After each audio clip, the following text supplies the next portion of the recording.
Narzary farmni बानजायनायाव 31 B and SSB Raimona जों लोगो नांनानै जथायै स्किल डेभेलपमेन्ट प्रग्राम खुंदों। कक्राझार जिल्लानि गसाइगाव महकुमानि रायमना फरेस्ट मोखां लांगोनानि कनफारेन्स नयंआव अमा फिसिनायनि सायाव अमाखौ माबोरै फिसिलांनांगौ बेनि सायाव स्किल डेभेलपमेन्ट प्रग्राम हाबाफारि लादों। बे हाबाफारियाव बाहागो लादों SSB भेटेरिनारि कमान्डेन्ट डक्टर जे देउरी आरो नार्जारी फार्मनि मेनेजिं दिथागिरि राहुल नार्जारी बेजों लोगोसे 90निबो बांसिन अमा फिसिग्राफोरा बे हाबाफारियाव बाहागो लादों। आच्छा दिनै जोङो बे रायमना ओनसोलाव SSB कमान्डेन्ट सार जे देउरी बिथांजों लोगो लानानै नार्जारी फार्मनि बानजायनायाव मोनसे गिदिर जोङो एवारनेस प्रग्राम जे अमा फिसिनायनि थाखाय जे एवारनेस बेखौ जों लादोंमोन आरो बिथांमोननि माखासे थुलुंगानायाव जोङो बे मेलखौ बेखेव आरम्भ खालामदों बा मेलखौ जों खालामदोंमोन। बे मेलाव बिथाङा माखासे ग्रुप वाइसै फाइनान्सियेल एसिस्टेन्स खालामनो थाखाय मोजां मोनसे जोंनो अफार होदों आरो बे इन्टारनेशनेल बर्डार एरियायाव जे रायजो जानाय जोंना गोरिब बिथांमोन आरो बिथांमोनखौ मा रोखोमै जोङो सहाय सहयोगिता खालामनो हागोन बिनि सायाव गुवारै रायलायदों आरो अमा दाउ आरो बोरमा बायदि रोखोम बेमारनि सायाव बोरै जोङो बेखौ हमथानो हागोन आरो भेक्सिनेसनखौ जों मारै होनांगौ बेनि सायावबो जों गुवारै रायलायनाय जादों।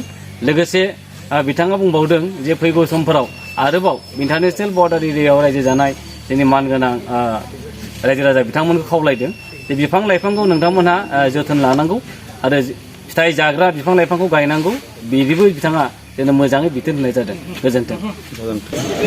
আজি এই ৰায়মনা অঞ্চলত নাৰ্জাৰী ফাৰ্মৰ সহযোগত আৰু 31st বেটেলিয়ন গোসাইগাঁৱৰ আণ্ডাৰত আমি আনএমপ্লয়েড এডুকেটেড ইয়থ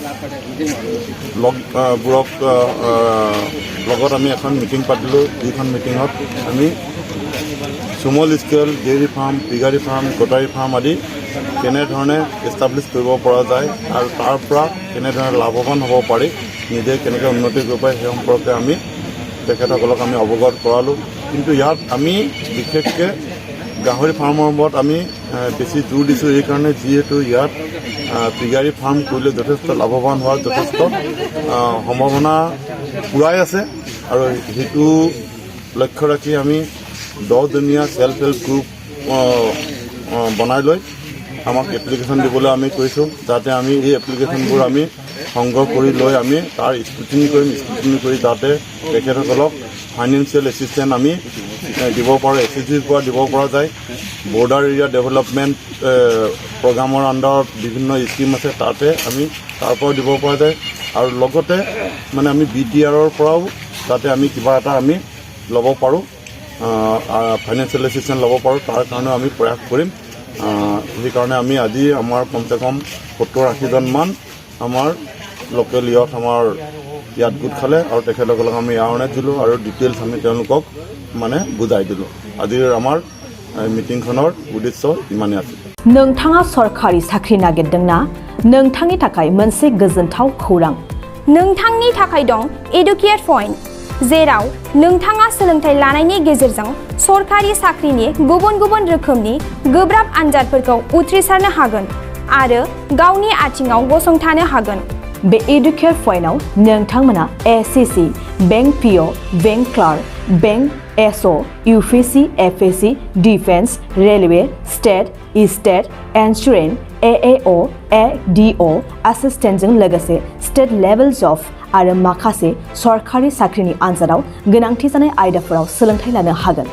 मख'नो गोनांदि बे सोलोंसालियाव साख्रिनिल' नङा, बेयाव MBA आरो सैनिक स्कुल बायदियाव एडमिशननि थाखाय एन्ट्रेन्स होनो थाखायबो सोलोंथाइ लानो हागोन। बे सोलोंसालियाव गाहाम थाखो खथानि सुबिदा दं आरो सम मथे नोंथांनि सोलोंथाइखौ बे सोलोंसालियाव होनाय जागोन। बेखौबो मिथिनांगोन दि बे एडुकेट पइन्टआव सोलोंथाइ लानानै बावैसो 2021-22 इं मायथाइनि SSC GDनि आनजादाव गासै 11 सा सोलोंसाफोरा उथ्रिसारनो हादों। बारा नङा, गासै 15,000 रांजोंनो नोंथाङा बे सोलोंसालियाव 6 दानसिम सोलोंथाइखौ लानो हागोन। बे सोलोंसालिया क'क्राझार, बरपेटा रड, गलपारा आरो बङाइगावआवबो दं।